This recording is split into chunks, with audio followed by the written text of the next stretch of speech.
turi kwigenekerezo rya 17 umwaka wa 2020 inshuti namwe abagenzi ndabaramukije ndabaha nikaze ku rubuga rwa televiziyo Renaissance akaba ari amakuru mushikirizwa mu rurimi rw'ikirundi muri kano kanya ingingo nyamukuru ziyagize leta y'u Burundi yarayitsinzwe mu rubanza yari yashingishije yitwarira umwanditsi David Gakunzi n'umushingamanza w'umubirigi Bernard Mainguin bakaba bari bagirizwa inkuru yaciye kumbonesha kure France 3 bise ubwicanyi burengeje urugero bwariko buraba mu gihugu c'u Burundi mu 2016 inyuma y'abamenyeshamakuru b'ikinyamakuru iwacu bafatiwe haramukiwe abamenyeshamakuru ba radio Isanganiro aho umwe muri bo afungiwe mu ntara ya Karusi yagirizwa gukora umwuga asanzwe akora wa misi yose mwitangazo umugambwe MSD warayisohoye umushingwamanza François Nyamoya amenyesha ko Nkurunziza yitoza yareka mu matora yo 2020 ngo ntaco bizohindura ku nyishu abanyagihugu biteze.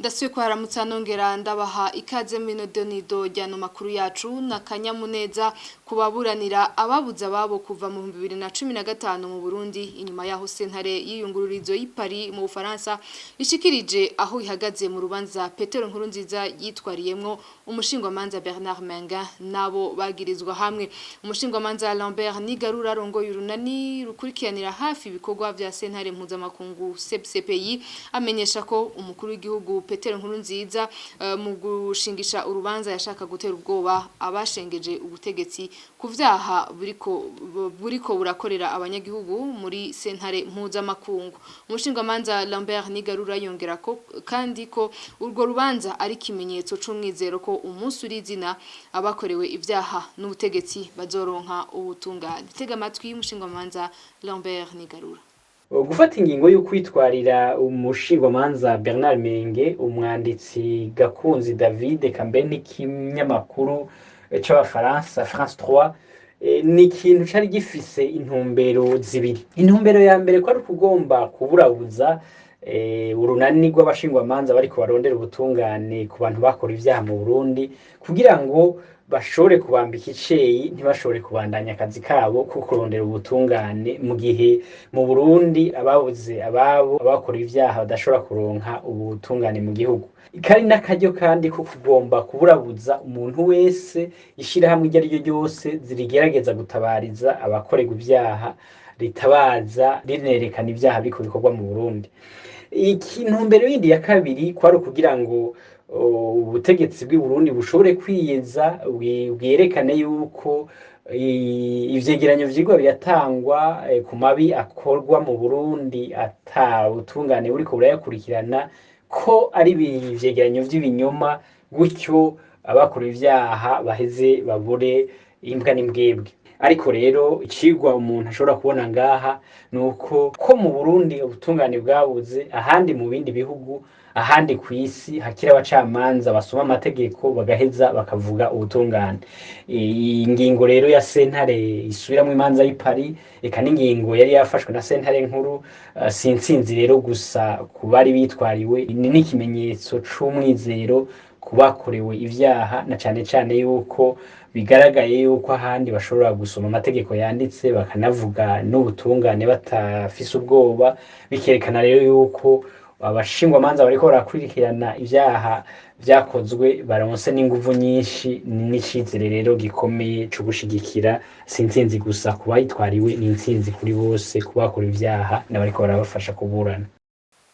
Sentare y'Ipari mu gihugu c'Ubufaransa yakuriye inkoni ku gishitsi Petero Nkurunziza mu rubanza yari yitwariyemwo umushingwamanza Bernard Mainguin umumenyeshamakuru akaba n'umwanditsi David Gakunzi hamwe n'imbonesha kure France 3 iyo sentare ikaba mu gisata c'iyungururizo itahaye agaciro indishuri Petero Nkurunziza yari yasavye avuga ko yatyojwe murantunge. David Gakunzi umwe mu bari bitwariwe avuga ko intsinzi ari abakorewe amabi n'intwaro ya Petero Nkurunziza. Ni intsinzi yabo bose bahotorwa abo bose bishwe yabo bose bajanye bari mu mapiro bafunzwe yabo bose babaye torture n'intsinzi yabo abo victime twebwe nibo twaje kuburanira bashaka kuducecekesha ari jewe ari Mainguin ari la presse en general kugira babandanye bakora amabi yabo atawubahuka kuvuga.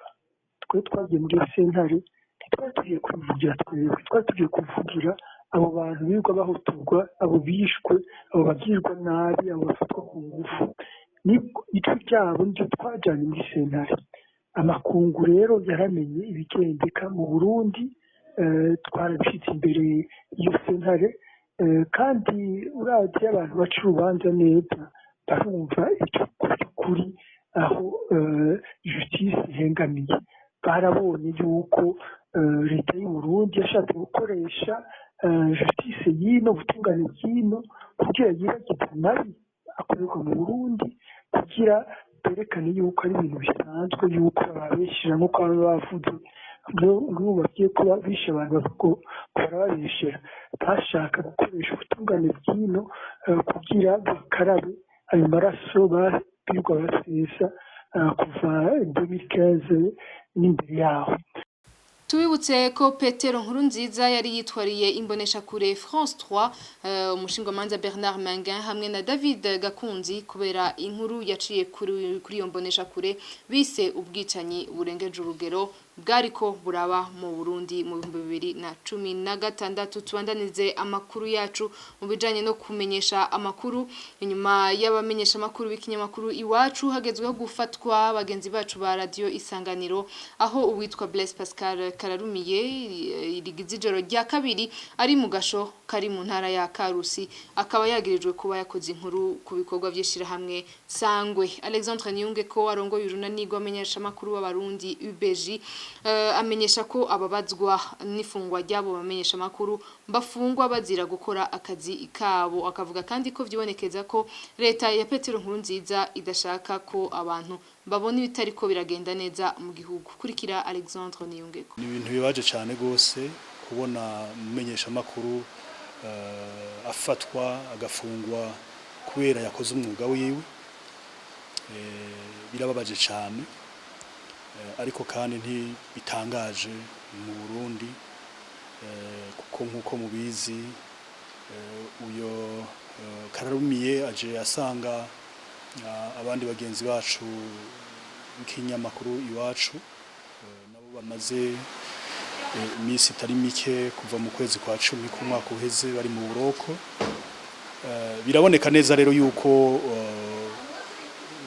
intwaro y'Ubujumbura, intwaro ya Nkurunziza itihanganira na gatoyi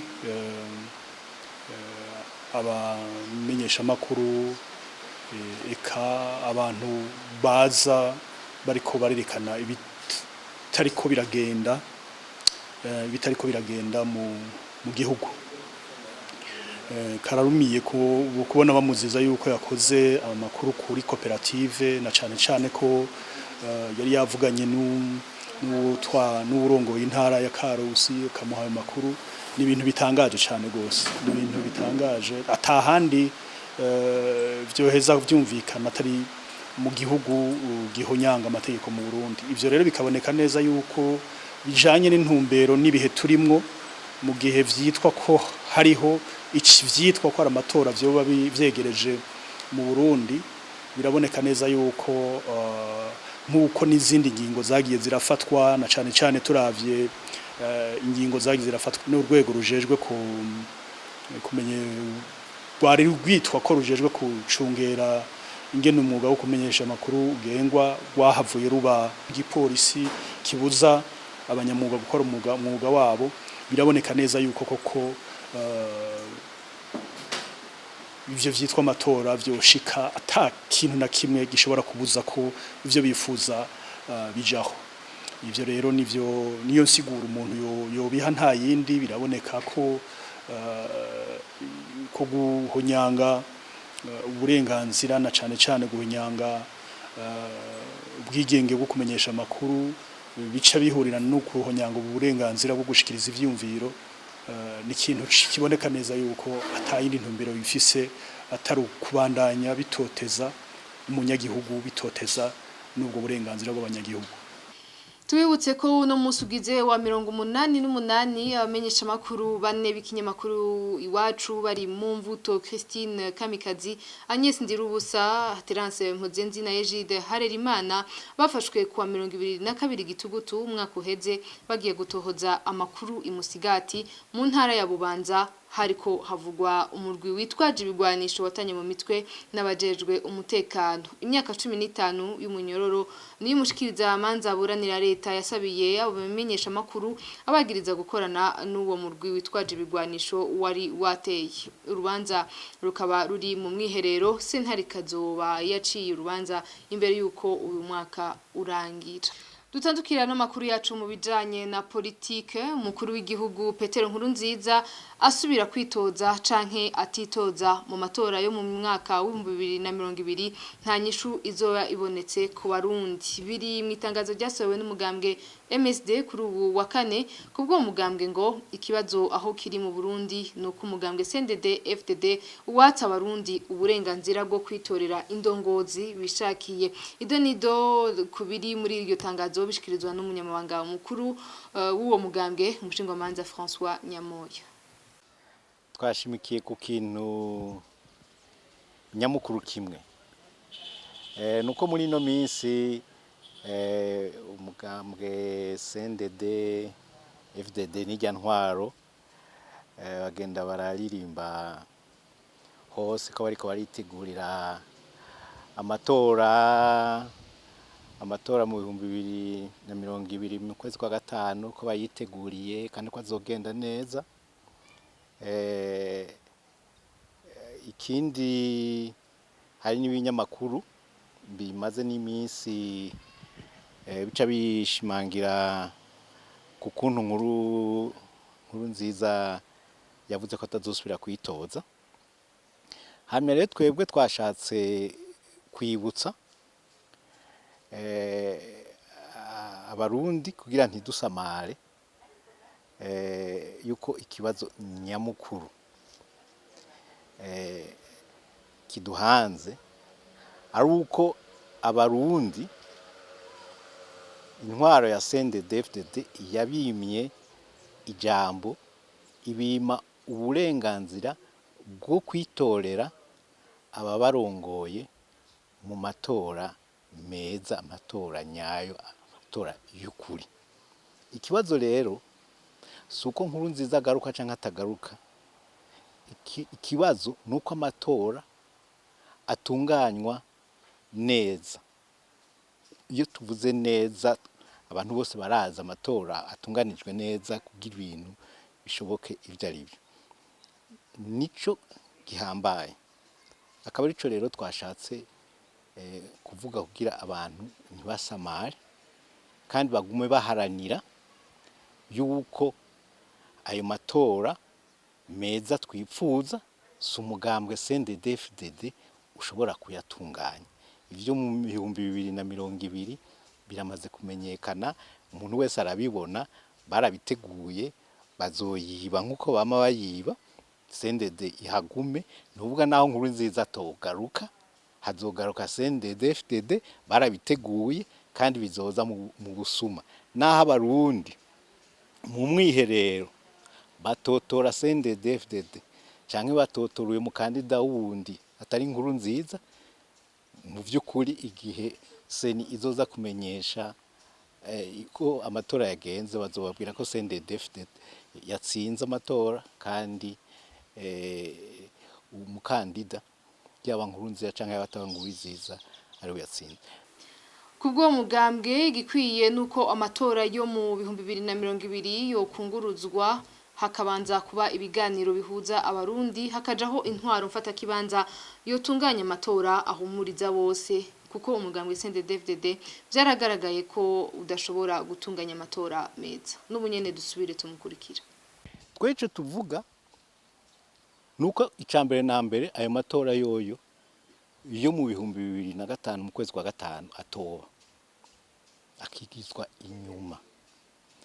Ica kabiri nkuko bari babitanguye twari amakungu yari yabisavye kandi abantu bakicarana bose mu biganiro by'ukuri tukicara tukavugana uko ayo matora yotunganywa kugira amatora meza. Ivyo bintu tukicarana tukavyumvikana, duhejeje kuvyumvikana akacashingwa leta y'imfata kibanza iza gutegura ayo matora twumvikanye ukungwe nazotegurwa. Mugabo mukamwumva yuko atari CNDD-FDD yo yatunganye. Ubwa nyuma rero ayo matora akacaba abarundi bakitorera ivy'ukuri abo bifuza ko barongora. Uyo akaba yari umushingwamanza François Nyamoya, umunyamabanga mukuru w'umugambwe MSD. Mu gusoza no makuru yacu tuyasoze mu bijanye n'inkino, aho umugwi unserukira gihugu mu rukino rwa basketball watsinzwe mu rukino wa ruhuje n'igihugu ca Sudani y'Epfo. Igihugu c'u Burundi kikaba catsinzwe ibitsindo 151 mu higanwa rya basketball ry'akarere bita zone 5 ririko ribera mu gihugu ca Kenya. Nino kuri no nkuru duciye dusozera ko ano makuru yacu. Ndabashimiye kubona mwadukurikiye naho ubutaha.